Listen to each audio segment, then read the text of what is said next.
Hello everyone, welcome to साक्षर। आज की वीडियो में हम ऑफ बो प्रिंसिपल, पॉली एक्सक्लूजन प्रिंसिपल और हुंड्स रूल को समझेंगे, जो केमिस्ट्री का एक इम्पोर्टेंट टॉपिक है। तो इसे हम बहुत ही सिंपल लैंग्वेज में समझेंगे। तो चलिए वीडियो शुरू करते हैं। ऑफ बो प्रिंसिपल, इस प्रिंसिपल के अकॉर्डिंग जो ऑर्बिटल्स लोअर एनर्जी के हैं उसमें इलेक्ट्रॉन्स पहले ऐड होंगे और जिन ऑर्बिटल्स की एनर्जी ज़्यादा है उसमें इलेक्ट्रॉन्स बाद में ऐड होंगे। और ये पता करने के लिए कि किसकी एनर्जी कम है, हम n+l वैल्यू देखेंगे। यहाँ पर n प्रिंसिपल क्वांटम नंबर है और l एजीमुथल क्वांटम नंबर। जिस ऑर्बिटल की n+l वैल्यू कम होगी उसकी एनर्जी कम होगी और इसलिए उसमें इलेक्ट्रॉन्स पहले ऐड करेंगे। n+l वैल्यू को फाइंड करने के लिए हमें क्वांटम नंबर का पता होना चाहिए। जैसे अगर हमारे पास 2s ऑर्बिटल है तो यहाँ पर n की वैल्यू 2 है क्योंकि s के सामने 2 लिखा हुआ है। और अगर हम एजीमुथल क्वांटम नंबर की बात करें तो वो डिफरेंट ऑर्बिटल्स के लिए डिफरेंट होता है। जैसे s के लिए l की वैल्यू होती है 0, p ऑर्बिटल के लिए l की वैल्यू होती है 1, d ऑर्बिटल के लिए l की वैल्यू होती है 2 और f ऑर्बिटल के लिए l की वैल्यू होती है 3। सेकंड पॉइंट है कि अगर n+l वैल्यू ही सेम हो जाए तो हम देखेंगे n वैल्यू। जिस ऑर्बिटल की n वैल्यू कम होगी उसमें इलेक्ट्रॉन्स पहले ऐड होगा। एग्जाम्पल जैसे 2s 2p 3d हैं तो n+l वैल्यू निकालेंगे।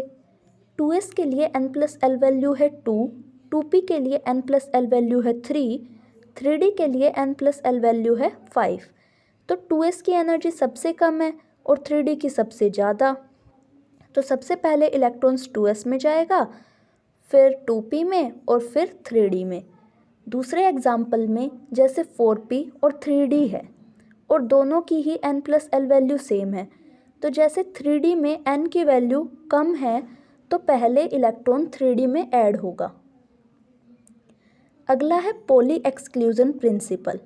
ये कहता है कि किन्हीं भी दो इलेक्ट्रॉन्स के लिए चारों क्वांटम नंबर की वैल्यू सेम नहीं हो सकती। अगर 3 क्वांटम नंबर सेम हो भी जाते हैं तो भी उसका स्पिन अपोजिट होगा, मतलब उसका 4th क्वांटम नंबर डिफरेंट हो जाएगा। जैसे एग्जाम्पल में k शेल के लिए इलेक्ट्रॉन 1 और इलेक्ट्रॉन 2 की n, l, m quantum number की वैल्यू सेम है, पर स्पिन ऑफ इलेक्ट्रॉन 1 जो है वो क्लॉकवाइज दिखा रखी है, मतलब वो +1/2 है। तो इलेक्ट्रॉन 2 का जो स्पिन होगा वो एंटी क्लॉकवाइज होगा, यानी -1/2 होगा।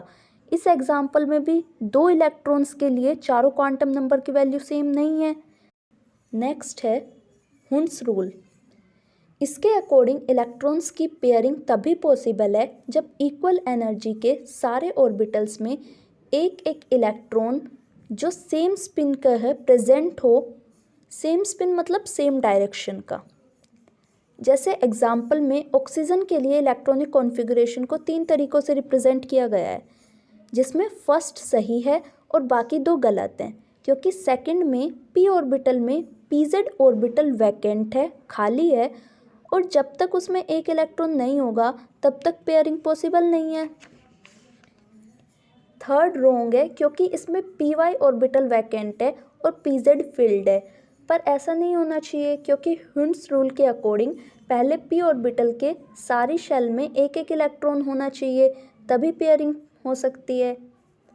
फर्स्ट इसलिए सही है क्योंकि उसमें पहले सेम स्पिन के इलेक्ट्रॉन्स p ऑर्बिटल की सारी शेल में फिल्ड है और फिर पेयरिंग शुरू हुई है। आई होप आपको सब समझ आया हो, और अगर आपको वीडियो पसंद आई हो तो लाइक करो, चैनल को सब्सक्राइब करो, और कुछ डाउट हो तो कमेंट्स में बताओ। Thank you.